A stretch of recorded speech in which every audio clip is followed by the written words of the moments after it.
Good evening, everybody. Welcome to the Pits of Metal Chaos. It's your host, Dave. I got on special guest, singer, vocalist, guitarist, Dreamer from Kissing Candice. What's up, Dreamer? Good, man. How you doing? How I'm we good, doing? man. So you guys are getting ready to go on a little tour, man. You want to talk about that? Yeah, sure. It's one of the first headliners we've done in a while. Just a short run. Pretty stoked on it. Hitting some markets we haven't been to in a while, and gonna be playing some of the new material that we released. So everybody's pretty stoked. Awesome, man. So what cities are you hitting? To be honest with you, off the top of my head, I'm not 100% sure. I do know that we are going state-wise. We're going to be in, let's see, Ohio, New Jersey, Florida.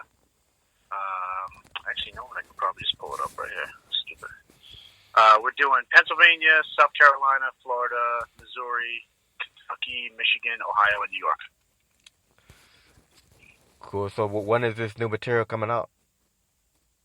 No, this is some. We just did some singles recently. Yeah, man. Magic Show and Crash and Burn. Yep. And we're going to be debuting Magic Show this tour as well as Crash and Burn for some people. I think we only played it on a couple shows last run. So it's new material to most of the fans. Now, when are you guys gonna make a new full album?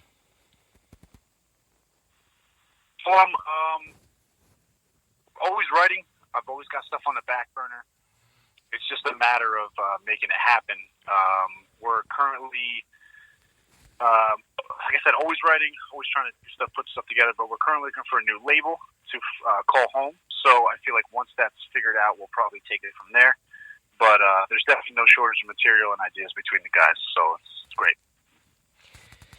Now I remember last time I saw you guys was on the Mayhem tour with Slayer and King Diamond. How was that tour for you guys? Honestly, I still say that was like the best summer of my life. I made a lot of good friends on that tour. It was great seeing amazing bands night after night. The tour itself was great.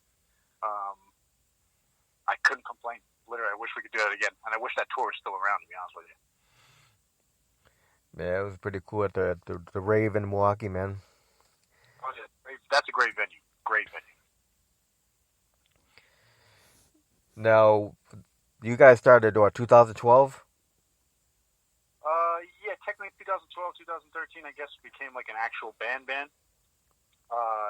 that'd be probably pretty accurate. 2011, it was like Joey was messing around with some stuff and some ideas, but it wasn't like a band. I would say probably 2012, 13, somewhere around there. Now you came in the band a little bit later, right? No, I've been there since day one. I knew Joey. I know Joey for years. We always joke about this, but we hated each other at first. He was in his past band. I was working at a recording studio with our producer Jeremy Komitas, who is one of my best friends, and I was just working on Joey's old band's record, helping doing some of the engineering. And once he left, he asked me a couple of months down the line or something like that. He's like, "Hey, I'm starting this project up. You'd be interested?" I kind of didn't think anything of it, and then for some reason the gears just kind of went. I was like, "Yeah, why not? Why not?" And all of a sudden we started getting along, and here we are today. So. So how did the name Kissing Candice come about, man? Honestly, that one isn't on me. That's all Joey. He had that name. If I'm not mistaken, it's about some girl he kissed in high school or something like that. And she took this whole different path in life that he did, or something along those lines. But I personally am not responsible for that name. All right. So now, what genre would you put your band in? I like to say we're like a new metal-ish band with industrial leanings. But if we had our own term, I'd say it's like horror metal or horror industrial metal. You know, we definitely like to throw a lot of the industrial and electronic elements into there because we're all big Manson, Ministry, that kind of, Rob Zombie kind of fans. So we always try to throw something like that into the mix. Now, what was the last show you guys played? It's been a minute, man. It's been a couple of months, and I want to say it was somewhere out in Ohio. And we always joke that Ohio's like our second home because that town is notorious. The city's notorious for mass bands. I mean, we're good friends with guys in Mushroom Head, who were based out of Cleveland, and we did a couple tours with them. One tour and a couple shows with them, whatnot. But their fan base is rabid. Anybody from Cleveland knows that band. So I think they took to us very well, being that we've got that same kind of aesthetic and it's heavy and whatnot. So we always do very well in Cleveland. We have a lot of fans in Cleveland that we love and adore. I like my second family out there. So if I'm not mistaken, I think that was the last show we played. And we love going out to Ohio. We'll be back there again at the end of this month. So stoked on that. Yeah, that had been pretty cool, man. Because you guys both wear masks on stage. Yes. Yep. You guys probably go good opening for Slipknot too, man. I'd love that. That's definitely that's a goal for sure. Yeah, probably get a lot of new fans out of that one. Absolutely. Yeah, they're still killing it right now. Yeah. So how many years you been playing guitar, Dreamer? Let's see. I started, I'd say, at this point, probably 14 years. 14, 15 years, I guess. I'm actually a drummer, first off. I've been playing drums my entire life. Predominantly playing in, like, hardcore bands and stuff like that. I really grew up in, like, the New York hardcore scene, into, like, Cro-Mags, Knocks the Front, H2O, all that stuff. So that was, like, my bread and butter I cut my teeth with. And then, as I started writing, excuse me, so I started writing music. I got into, like, progressive rock and all this other stuff. And it was a pain in the neck to get out from behind the drum kit to show people how to play guitar when I was writing music. And I was like, you know what? Fuck it. I'm just going to start playing guitar. That was it. So do you still fiddle with the drums at all? Yeah, all the time. I jam with a couple guys back home. I'm always kicking around projects that I want to do, playing drums, which I've been kicking around for a while. I might do something about it this year. But we'll see how it goes. But yeah, I still play on the regular. So when you started playing drums, did you teach yourself or you had lessons? I'm all self-taught. My father's actually he's a drummer, and I come from pretty musical family, so I'm happy about that, obviously. And he taught me most of the basics, and then as I got older and stuff like that, he got me into a lot more technical music and stuff like that to pick out little nuances and stuff that technical drummers, great drummers do. So I never lost that, but I never took formal lessons, no, for guitar or for anything else. But I've had my father teach me drums somewhat, and then I've just taken theory and stuff like that for guitar and for writing. So what drummers are influential for you? As a drummer, Mike Portnoy is my favorite drummer of all time. Neil Peart from Rush. I like Virgil Donati. I mean, the list can go on and on, but those are probably my big three. Now, how about guitar playing? That's tough. I'm just going to do three guys. They're not in any specific order. Like I said, I'm a big progressive rock dude, progressive metal. So John Petrucci from Dream Theater is one of my favorites. I know a lot of people say it too, but I've been a fan since I was like a kid. Jeff Ward from Annihilator, who is criminally underrated. And then third, Yngwie Malmsteen, hands down. So I'm a big Yngwie fan. Wow, that's pretty. Being the kind of band you're in, and your guitar is like totally different, man. Absolutely. But see, that's where I lean on the groove side with more of the rhythmic stuff. So a lot of the rhythms and stuff like that, I envision locking in with the drums and whatnot. So I'm a big new metal fan too. I mean, I know people say they're into all styles of music, but I truly try to listen to everything I possibly can because there's good in everything. But I grew up listening, after I was a child, when in high school the new metal explosion happened. So Fear Factory was like one of my favorite bands. Mushroom Head themselves, I'm a big Mushroom Head fan. Slipknot, I mean, you name it. Limp Bizkit, all that stuff was out when I was, in high school. So it was hard to ignore. Yeah, but with your guitar influence, I could picture you starting up a side project band and doing some guitar shredding and doing arpeggios and all that shit. Say that one more time. I say, with your guitar influences, though, I could picture you starting another project. Doing all kinds of guitar shredding, like Oh yeah, doing all the absolutely. arpeggios and all that stuff. Yep, absolutely, absolutely. Yeah, I'm working on some stuff. I don't know if I'm ever gonna put it out, but it's like a solo thing. I'm kind of playing Instrumental. progressive, yeah, instrumental kind of stuff. Yeah, that's cool, man. So yeah, if I'm done with it, I'm happy with it, then I'll put it out. But right now, it's just a product of passion. Yeah. Yeah, you gotta explore your other side, man. Absolutely, absolutely. So now, the band is based out of Jersey. So the band is technically based out of Long Island. Grippo and Joey are both from Long Island. Actually, the band originally, like I said, is from there. Most of the members were at one point. Everybody was from there, minus myself. And then it became just gradually people just started, either we had member changes or guys started moving away. So then we had a couple guys from Jersey, a couple guys from New York. And now we're at the point where we got a New York guy, a New Jersey guy, a Virginia guy, a Seattle guy, and a Virginia guy. Did I say Virginia already? I'm sorry. And a Vegas guy, excuse me. Wow. So So how's Kissing Candice following in New York? pretty good, man. Pretty good. I mean, every band that plays always likes to come home and have a good show and whatnot. We do pretty well in Long Island. Crowds are super supportive, and there's a good scene. Yeah, I can't complain. So now, before Kissing Candice, how many bands have you played in? How much time you got? I don't know.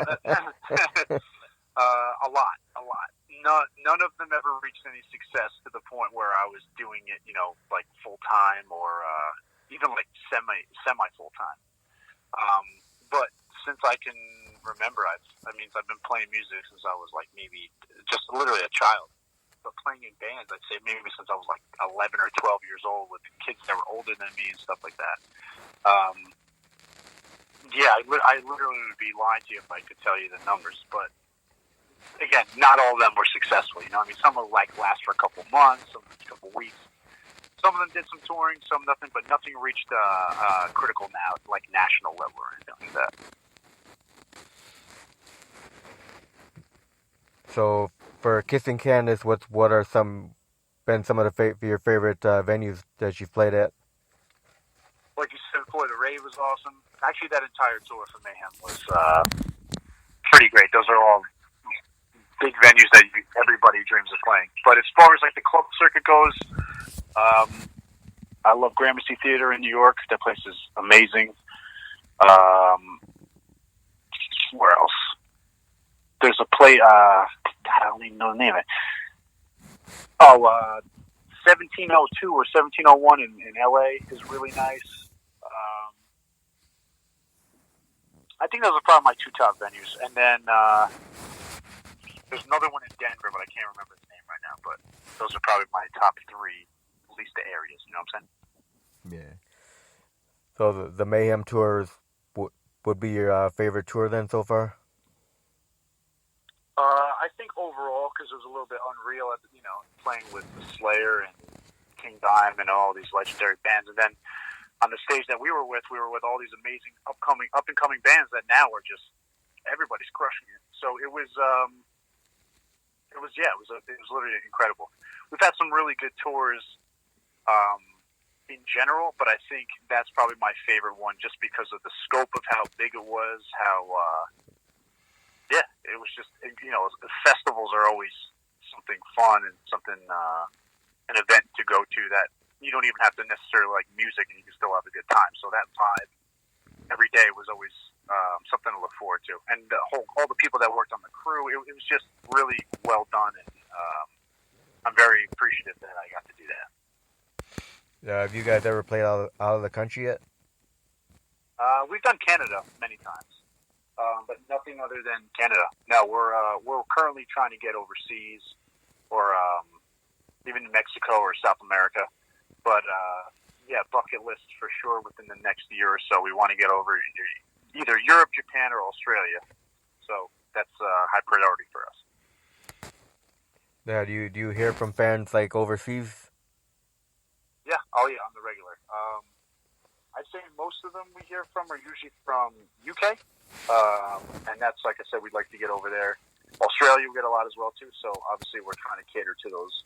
But we've got some friends and whatnot that have done Japan, and everybody raves about how insane it is over there too. So you can't, either any of those would be an incredible experience that I would not turn down. Now, what would you consider to be the fondest memory of being in Kissing Candice so far? Say it one time. What would you consider to be the fondest memory of being in this band so far? Oh man, I mean we keep going back to Mayhem. That's definitely one of them. I think also a lot of it is just seeing the growth of the band itself, starting off as just like a project into a full-time national touring act with some of the closest people in my life. That in itself is super important, and I think that's not necessarily a specific memory, but I think that's probably my favorite thing overall. Is like this thing started from the ground, and everybody's still is dedicated, if not more dedicated than when we started, and professional. So the fact that we get that done and we all get along, and we really don't fight. So I think that's probably my fondest quote unquote memory. That's awesome, man. You gotta have that family unit, man. Yeah, everybody's such a fucking weirdo that there's a mutual respect for everybody, so nobody fights. It's just like that. He does his thing. As long as nobody steps on anybody's toes, it works out good. So it's definitely definitely a good environment for sure. So after all the years of doing the music thing, man, what do you consider to be the pros and the cons of the music business?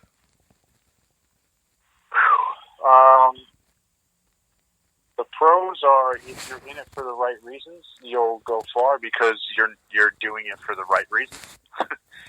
The cons are if you're doing it for money, you do not go here.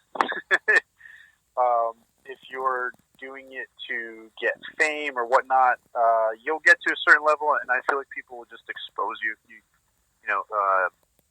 Being genuine in music, I think, is one of the beautiful things about music in general is that you can see when people are being genuine or fake. And trends may come and go, whatever, but there's a reason why certain bands are still around and still making certain types of music that still connects with people, and that's because it's usually legit and from the right place. So another, I guess, positive coming out of that is if you're in it for the right reasons, you can kind of rebel against that whole thing and kind of make a whole movement against the music industry while still remaining in the music industry. Now, how important is social media to your band? I'd like to say it's not, but unfortunately it is very important. I think anybody who has any sort of public anything, unfortunately has to rely on social media. And I'm not the biggest fan of it. I think the grassroots approach to things is usually my favorite. And people are too distracted by technology in general. And I'm not a naysayer about technology, but I think it's overtaken everything at this point. But it is 100% a necessity because everything is on there. Everything's based off of that. And if you don't have that, there's a good chance that you will not be exposed to a big audience. Yeah, then of course social media is a double-edged sword. You have good points and its bad points. Absolutely. On one hand, it's a super useful tool. On the other hand, you can almost become a slave to it, or I've heard people doing really terrible stuff because of social media ruining their lives. Yeah. So now, you have any funny or embarrassing stories to tell? Well, some of them I definitely can't say over on the air. Well, something you can actually talk about on the air, but like on tour or whatever. Yeah, sure. Every band is always like somebody's got to be doing something stupid at some point. But one that's like relatively, I think anybody would think that is funny is Grippo, our bass player, is kind of the wild man, so to speak. He does a lot of the, he'll do all the jokes. He'll do pranks and whatnot. And the band has gradually gotten into being into fitness. So we joke about that, but we stop at the gym a lot. Everybody does, and if they don't, you at least get a shower or something like that. But for the most part, everybody's somewhat into staying fit because it improves your stage performance, your stamina, mood. It's not obviously when you're on those long drives, it really helps get the blood moving as well. But we stopped one time, and Grippo, usually every run does something with his hair, or he either dyes it, cuts it, something weird. And I came back from getting a workout in, and they were in the bathroom, and I looked over at Grip, and he completely dyed his entire face blue with the hair dye that he had, and it completely stained. He dyed his beard as well as his mustache and hair, but he's not a hairdresser, and neither is Joey or anybody else. So he literally for a few days had just blue stained fake beard, even when he shaved it off for like 3 or 4 days. So stupid, but. So he had to play some shows like that? He plays some shows like that, but luckily, he wears a mask, so we're good. Yeah. So now, you guys have a website? Yes, just kissingcandice.com. Got all the information on there, news, tours, photos, links for music, merch, anything. So it's all under kissingcandice.com. I know you guys got a YouTube page. I've followed. Yes. YouTube, Instagram, again, going back to that social media thing. I mean, we're on all of it. Instagram, Twitter, Facebook, YouTube. Yeah.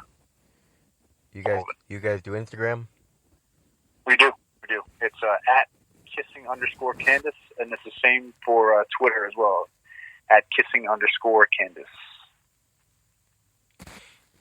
Now, don't you guys got your own Instagrams too, right? Yes, everybody's got a personal page. Yeah, because I read that on the band page. Like follow all of us. You had all your different Instagram links. Absolutely. Let me see if I can get it. I don't know if you want me to do it over there, but yeah, everybody does it.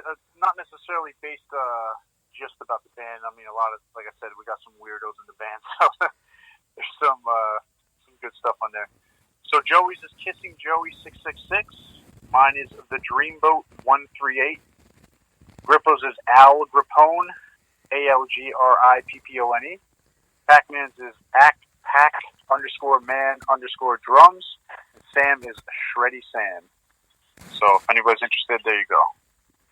Awesome, man.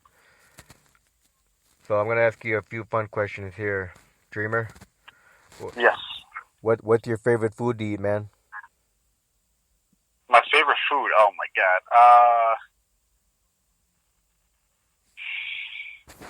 Good food or like shit food? Good food, man. I'm gonna go with either a Beyond Burger or falafel. Those are probably my two go-to favorite things to eat. All right, what's your favorite shit food now? Taco Bell, easily. I could live at Taco Bell. I kind of live at Taco Bell.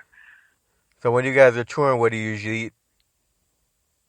Unfortunately, we stopped at a lot of crappy places, but I'm vegan, so it's kind of a bit of a pain in the ass. So that's why Taco Bell, even though it's shit food, you can substitute all that stuff out so there's no meat or no cheese. So I live at Taco Bell on the road. Hey, tomorrow you got that new Burger King Veggie Burger Whopper coming out. I'm very stoked on that. Very stoked. Can't wait. The Impossible Burger, right? Yeah, the Impossible Whopper. It's very looking forward to it. I've had the ones in White Castle. They were pretty legit. Houlihan's has one. I mean, I've tried them all over the place. It's just like whatever. But in the past, like 6 months, I saw an explosion with easy to get like vegan products. It's so much. Even then, like I said, the past 6 months just exploded. All right. So, what's Dreamer's favorite beverage to drink? Alcoholic or non-alcoholic? You get both of them, man. Um, Non-alcoholic. I'm going with the bougie vegan guy, PMA man. I love kombucha. I drink it all the time. It's my favorite thing to drink. Alcohol wise, I like Lafroy, which is like a smoked Scotch. And I'm going to get hate for this, but me and Grip are crushing them White Claws, man.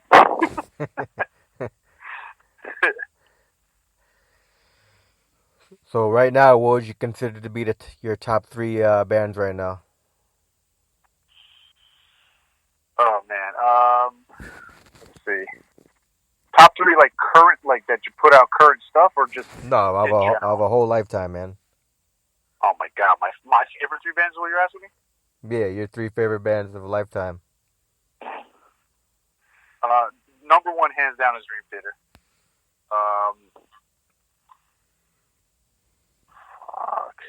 Number two, uh,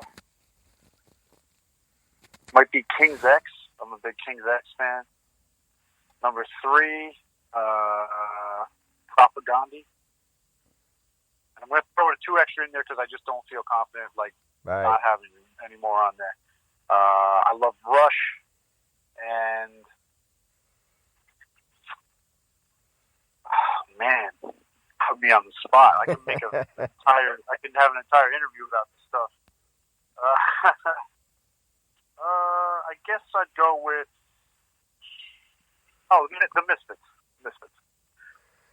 Now, did you get to see the Misfits tour, the one they just did? Yes, sir. I did. I was there. I was like 10 rows back. It was definitely worth the time, worth the money. It was amazing. So how Danzig sound? He sounded great. I mean, I've seen him many times, like just doing his own thing, and Right. as he's gotten older, he's definitely a little bit hit or miss. But you can't fault the guy. He's still doing what he loves doing. He's crushing it on the regular. But that show, he sounded phenomenal. I'm not just saying that, but it was sick. All right. So, what was the first concert you ever went to? It doesn't have to be metal. You know, whatever first concert you went to. I want to say it was like my mother might have taken me to some it was like a doo-wop thing. I don't remember. The first concert that I actually remember going to was the Misfits, but it was with Michael Graves, and I think I was like 13 or 14 years old, and that's probably the first concert that I remember actually going to as a coherent teenager, whatever. I've been to many before that, but none on my own. I wanted to go myself. So, what was your first metal concert? Black Sabbath. I don't know what year that was, but again, I was in high school. It was Black Sabbath, and I want to say Marilyn Manson, if I'm not mistaken. Now, what band would you consider to be the band that started heavy metal, man? Black Sabbath for sure. There's nothing. I mean, you can make the argument that Purple also did as well, because there's a lot of stuff like that they've influenced as far as metal. But I think overall, about the image as well, it's definitely, there's no doubt that it's Black Sabbath. Now, earlier you were talking about how the hardcore punk and all that stuff. I was just thinking about how that DRI is doing that classic lineup right now. Not DRI, I mean MOD, the classic lineup they're doing. Sorry, you broke up. Say it one more time. No, I was saying how you were talking about hardcore music and all that. I was just thinking about how MOD is doing that classic lineup right now. Oh, okay. Sorry, yeah. You're talking about the guy that's got the singer from Sword Troops of Death, Billy Milano, right? No, not, but yeah, that band, but without Billy Milano, they're doing a classic lineup. The original bassist. Oh, cool. I didn't even know that. That's awesome. Yeah, they tried to get Milano. I forgot what the fuck happened, but something fell through with that, so they got another singer now, but yeah, they're doing a classic. That's really cool. I had no idea. I'll check that out because I mean they're sick. They got the original drummer from DRI drumming. Oh hell yeah, that's sick. Felix Griffin. Okay, all right. Yeah, I know they're doing some shows. I gotta check that out. Now, what musical people inspire you? Let's see. I'm gonna go with John Petrucci again, man. He's up there for me. I'm gonna also go. Let me think. Doug Pinnick from King's X. I mean, the guy's in his late 60s and he's still crushing it, playing in multiple bands. He's a great songwriter, great singer. He's a super nice dude. I met him at NAMM, and super down-to-earth guy. John Joseph from the Cro-Mags is a huge influence on me. And Frank Zappa. Now, who writes all the lyrics for the band? It's a collective thing. I mean, a lot of the stuff starts with skeletons from myself, and then Joey and Grippo usually jump in at some point. But lyrically wise, it's more of a collective effort for sure. Now, how about the music? Yeah, that's what I'm saying. Like most of the skeletons will start with me or something like that, and then we'll get, the band will like pick it apart or like change some stuff and whatever. But we try to get everybody involved at least at some point in the process. So everybody has their input on writing the music and lyrics both? Yeah, in some way, shape, or form. Absolutely. Now, for you guys being on different parts of the world now, do you guys ever rehearse? Yeah, so before we have a tour, we usually meet up about a week before we leave, and we practice that night for a couple hours a night, and then we head out at the end of the week. So now, what do you think about club promoters that do pay-to-play shows? I see it as like a necessity in some circumstances, but at the same time, I see why it's not a good thing. Unfortunately, again, we're going back to the music business. It's like it's a business, and people aren't buying things. People aren't purchasing physical items, going out to shows anymore. So these guys have to do what they got to do. But at the same time, I understand the opposite side. So I don't know. I can't answer, like, give you a definitive answer on that. I know it's probably not what you're looking for, but it's just one of those at this moment necessary evil for what's happening in music. Now, besides the musical thing, you have any other hobbies? Yeah, I'm huge into video games, like retro games specifically. I collect, I play, I go to conventions. I'm into tattoos. The whole vegan culture. I try into PMA, whatnot. I'm a huge New York Mets fan. I mean, you name it, man. I try to taste a little bit of everything. I like to write. I collect vinyl. I don't know. I like to draw. I don't know. Just anything artistic, I'd say. I like to get my hands wet with a little bit. And then I'm really into fitness and athletic kind of stuff.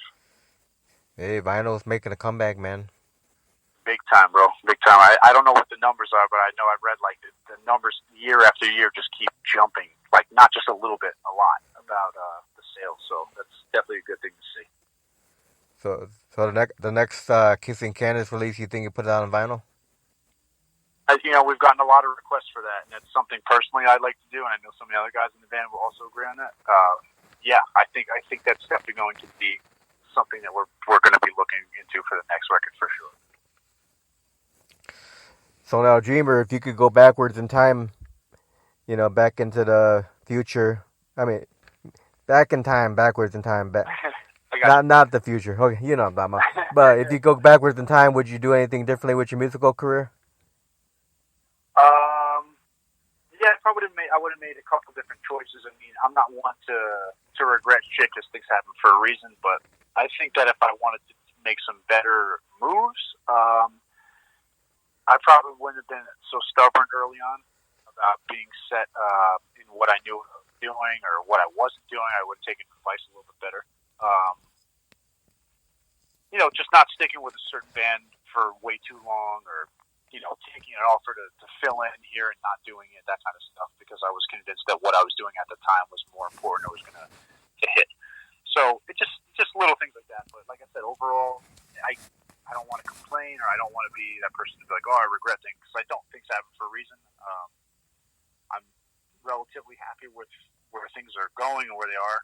The band's always growing. We're always pushing stuff. I'm always musically doing something.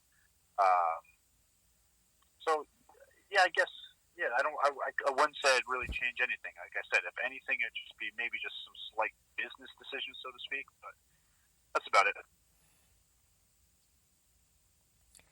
Cool. So now,